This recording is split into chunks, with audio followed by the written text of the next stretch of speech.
উঁচু পাহাড়ের মধ্যে উঠছেন।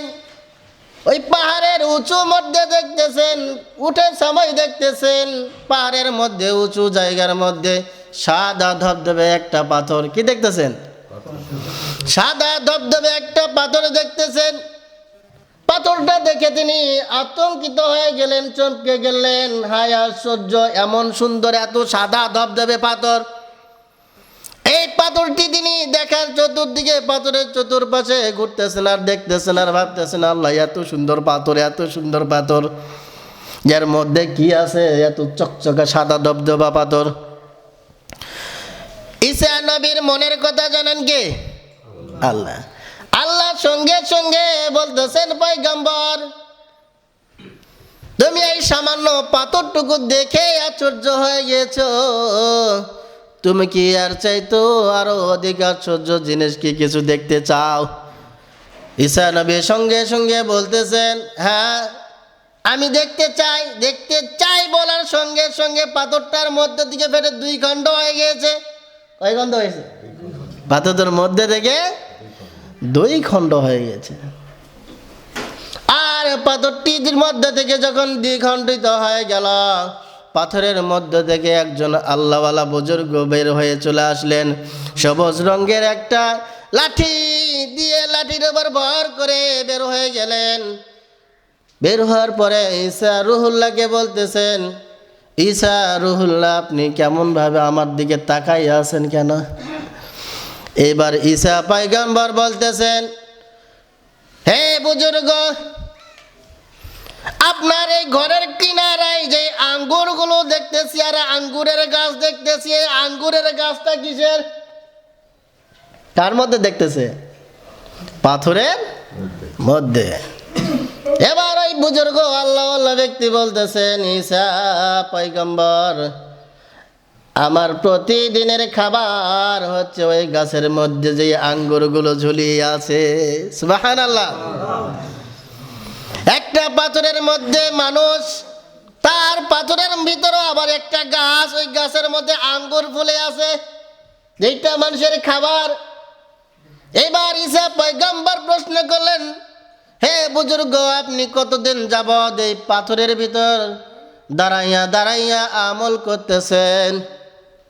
এবার ওই আল্লাহর বান্দা বুজুর্গ বলতেছেন, ঈসা রুহুল্লাহ আমি আজ থেকে 400 বছর যাবত দাঁড়াইয়া এই পাথরের মধ্যে আমি আমল করতেছি। সুবহানাল্লাহ। কয়শো বছর? 400 বছর। আর 400 বছর ধরে আল্লাহ তাকে প্রতিদিনে খাবার দিতেছে। তাহলে তার আমলের মধ্যে গুরুত্বটা কতটুকু ছিল?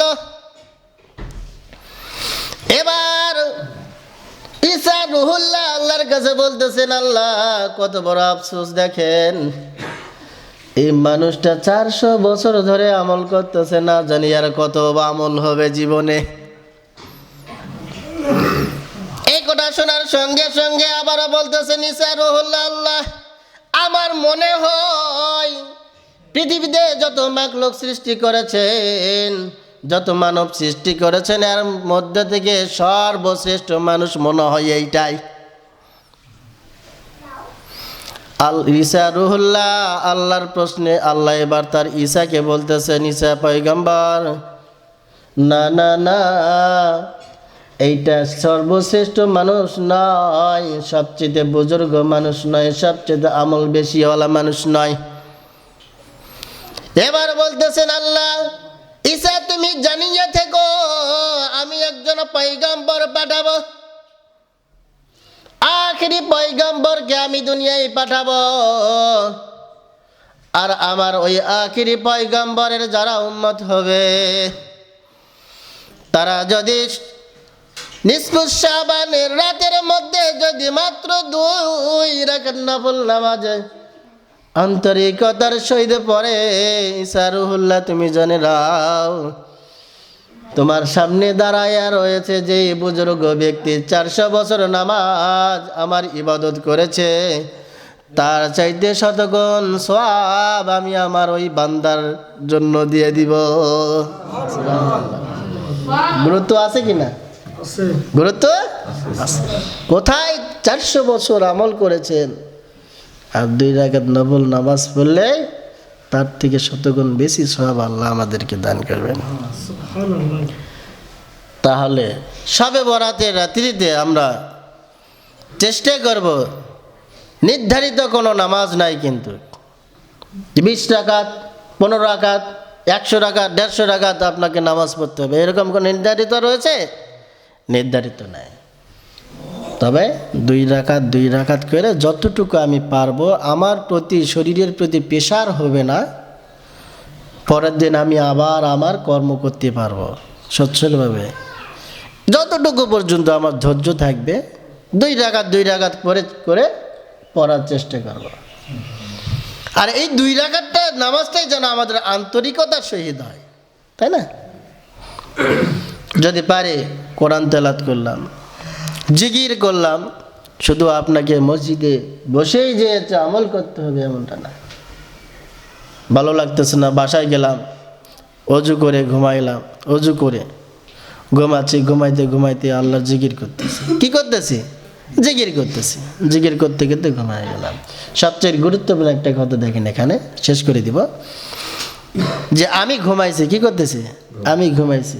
রাসূল বলছেন আমার কোনো উম্মত যদি ঘুমানোর সময় এই আমলটা করে তার বহুত ফায়দাটা কি সেটা বোঝাচ্ছি। আমি অজু করছি, অজু করার পরে আমল করতে করতে, জিকির করতে করতে, আল্লাহর নিদর্শন তালাশ করতে করতে আমি ঘুমাই গেলাম। তো রাসূল বলতেছে আমার ওই বান্দাটার ঘুমায় যাওয়ার সঙ্গে সঙ্গে আমার আল্লাহ রব্বুল আলামিন 2 জন ফেরেশতা তার কাছে পাঠাই দেয় এবং বলে, হে ফেরেশতা, আমার ওই বান্দা ঘুমাইছে, তার আমলটা যেন বন্ধ না থাকে, তার বদলে তুমি তার আমলটা, বাকি আমলটা করে দাও, আমার বান্দা যতক্ষণ পর্যন্ত ঘুম থেকে ওঠে নাই। সুবহানাল্লাহ। তাহলে এই আমলটা আমরা করবো তো নিয়ত আছে ইনশাআল্লাহ। তাহলে কত গুরুত্ব, আমি ঘুমাই গেছি অথচ আমার বদলে ফেরেশতা আমার আমলটা করে দিচ্ছে। 20 বছর আপনার সঙ্গে সংসার করেছে, 20টি বছর আপনি তাকে এত মহব্বত করেছেন, এত ভালোবাসা দিয়েছেন, এরপরেও যদি এই ঈদের মধ্যে, ঈদ আসতেছে, রোজার ঈদ, যদি আপনি এই বছর বলেন যে আমার হাতের পরিস্থিতি খুব একটা ভালো নয়, এবার ঈদটা একটু কাটছাট করে কাটাও, নতুন জামাতে তোমাকে দিতে পারবো না, সঙ্গে সঙ্গে বলে তোমার সঙ্গে সংসার করে আমার জীবনটাই শেষ হয়ে গেছে, বলে কিনা? অথচ কত মহব্বত ছিল তার সঙ্গে। ধৈর্য আছে? ধৈর্য কমে গেছে, ধৈর্য নাই। আল্লাহ আমাকে একটা মুসিবত দিয়েছেন, সংশোধন করে দিবেন কে? আল্লাহ। তাহলে আমাকে ধৈর্য ধরতে হবে কি না? সবর করতে হবে কি না? আমরা এই ধৈর্য আমাদের মধ্যে খুবই কম রয়েছে। আমি যে আয়াতটা তেলাওয়াত করেছি, আয়াতের আলোকে আলোচনা করতেছি, কারণ আয়াতটাকে আমি সামনে এনেছি এই কারণেই যে আমাদের সামনে একটি খুব গুরুত্বপূর্ণ রাত আসতেছে। সে রাতটা কি? নিসফু বারাতের রাত, অর্থাৎ শবে বরাত। এটা কিন্তু আরবি নাম না। শবে বরাত কি? ফার্সি নাম। কি নাম? ফার্সি। আর আরবি হচ্ছে নিসফুস শাবান, এটা হচ্ছে আরবি। তাহলে শবে বরাত সম্পর্কে একটু আলোচনা হওয়ার দরকার আছে কিনা, যার কারণে এই আয়াতটাকে আমি সামনে এনেছি। আল্লাহ রাব্বুল আলামিন তার নিজে পবিত্র কোরআনুল কারীমের দোকান, কি সূরা? দোকানের 43 নম্বর সূরা 3 থেকে 4 নম্বর আয়াতের মধ্যে আল্লাহ বলতেছেন যে বান্দা, আমি নিশ্চয় তোমাদের জন্য এমন একটি রাত নির্ধারণ করে রেখেছি, যে এমন একটি রাত তোমাদের জন্য নির্ধারণ করে রেখেছি, যে রাত্রিতে বহু বরকত এবং ফজিলত তোমাদের জন্য রেখে দিয়েছি। সুবহানাল্লাহ। আমরা যে শবে বরাত আসলে আমরা অনেকেই রাত জেগে জেগে আমল করে কিনা? হযরত ঈসা রুহুল্লাহ উঁচু একটা পাহাড়ের মধ্যে উঠলেন। কোথায় উঠছেন?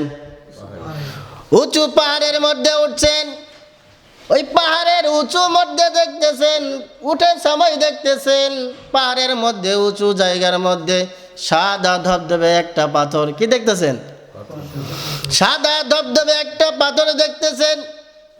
পাথরটা দেখে তিনি আতঙ্কিত হয়ে গেলেন, চমকে গেলেন। হায় আশ্চর্য, এমন সুন্দর এত সাদা ধবধবে পাথর।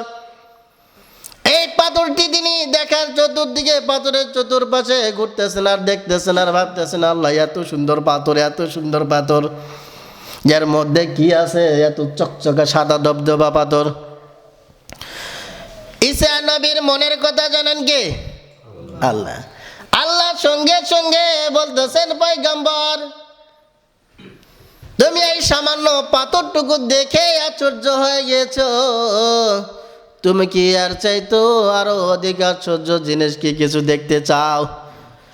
ঈসা নবী সঙ্গে সঙ্গে বলতেছেন, হ্যাঁ আমি দেখতে চাই বলার সঙ্গে সঙ্গে পাথরটার মধ্যে দিকে ফেটে দুই খণ্ড হয়ে গিয়েছে। কয় খণ্ড হয়েছে? পাথরের মধ্যে থেকে দুই খণ্ড হয়ে গেছে। আর পাথরটির মধ্যে থেকে যখন দ্বিখণ্ডিত হয়ে গেল, পাথরের মধ্যে থেকে একজন আল্লাহওয়ালা বুজুর্গ বের হয়ে চলে আসলেন। সবুজ রঙের একটা লাঠি দিয়ে লাঠির উপর ভর করে বের হয়ে গেলেন। বের হওয়ার পরে ঈসা রুহুল্লাহকে বলতেছেন, ঈসা রুহুল্লাহ আপনি কেমনভাবে আমার দিকে তাকাই আছেন কেন? এবার ঈসা পয়গম্বর বলতেছেন, হে বুজুর্গ, আপনার এই ঘরের কিনারায় যে আঙ্গুরগুলো দেখতেছি আর আঙ্গুরের গাছ দেখতেছি, এই আঙ্গুরের গাছটা কিসের? কার মধ্যে দেখতেছে? পাথরের মধ্যে। এবার ওই বুজুর্গ আল্লাহ ব্যক্তি বলতেছেন, ঈসা পয়গম্বর আমার প্রতিদিনের খাবার হচ্ছে ওই গাছের মধ্যে যে আঙ্গুরগুলো ঝুলিয়ে আছে। সুবহানাল্লাহ। একটা পাথরের মধ্যে মানুষ, তার পাথরের ভিতরে আবার একটা গাছ, ওই গাছের মধ্যে আঙ্গুর ফুলে আছে, যেটা মানুষের খাবার। এবার ঈসা পয়গম্বর প্রশ্ন করলেন, হে বুজুর্গ আপনি কতদিন যাবত এই পাথরের ভিতর দাঁড়াইয়া দাঁড়াইয়া আমল করতেছেন?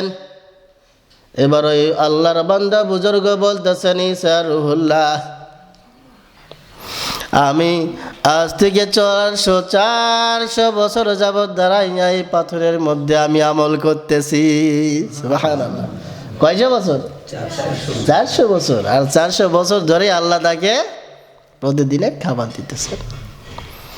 তাহলে তার আমলের মধ্যে গুরুত্বটা কতটুকু ছিল? এবার ঈসা রুহুল্লাহ আল্লাহর কাছে বলতেছেন, আল্লাহ কত বড় আফসোস, দেখেন এই মানুষটা 400 বছর ধরে আমল করতেছে, না জানি আর কত আমল হবে জীবনে।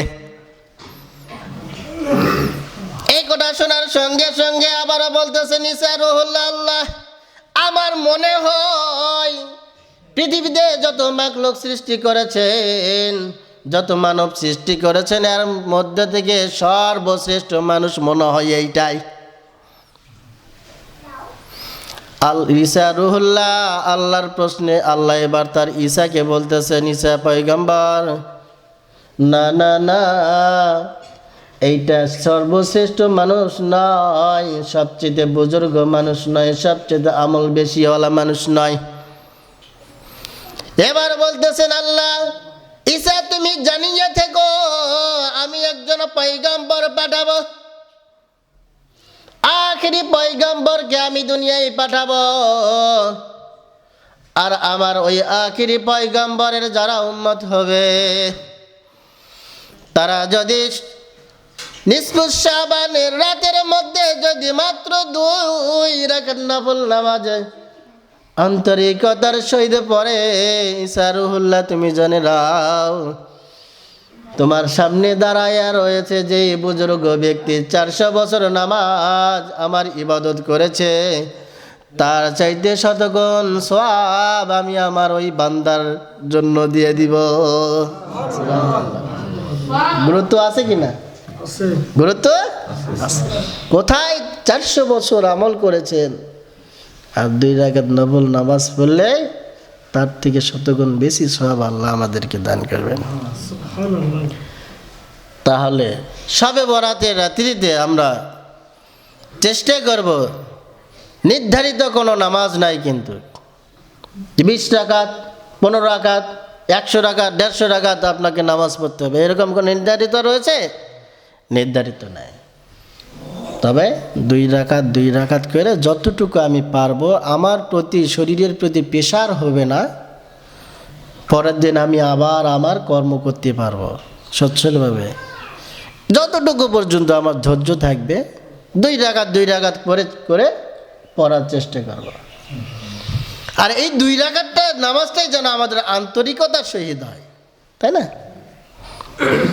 যদি পারে কোরআন তেলাওয়াত করলাম, জিকির করলাম, শুধু আপনাকে মসজিদে বসেই যে আমল করতে হবে এমনটা না।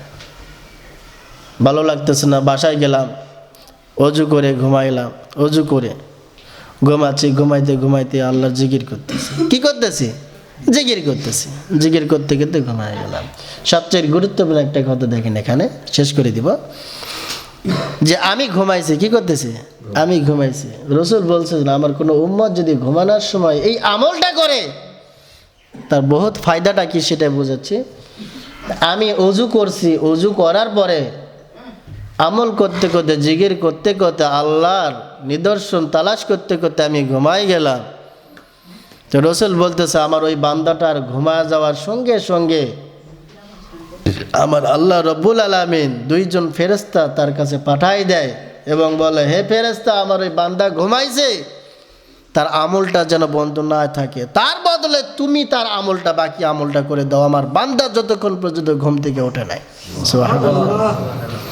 তাহলে এই আমলটা আমরা করবো তো নিয়ত আছে ইনশাআল্লাহ। তাহলে কত গুরুত্ব, আমি ঘুমাই গেছি অথচ আমার বদলে ফেরেশতা আমার আমলটা করে দিচ্ছে।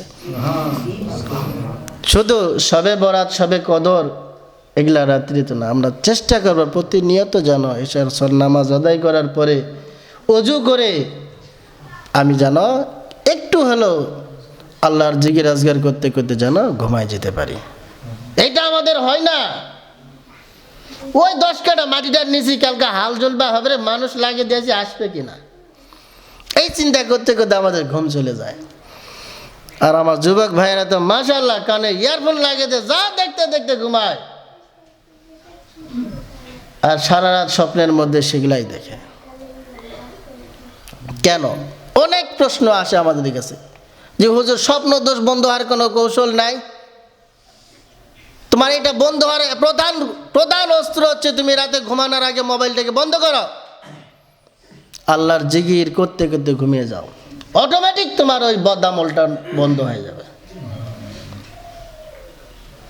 রাত্রিবেলা আমি এখানে ইয়ারফোন লাগিয়ে দিয়ে উল্টা পাল্টা ভিডিও দেখতে দেখতে গান বাজাইতে ঘুমে গেলাম, না জানি ওই সময় আমার আজরাইল আসে, আমার জানটা কবজ করে নিয়ে যায়। তাহলে মারা গেলাম কি হিসাবে? বেদিন হয়ে, ঈমান হারা হয়ে আমি মারা গেলাম। আল্লাহ আমাদের সকলকে বোঝার জন্য তৌফিক দান করেন, আমিন।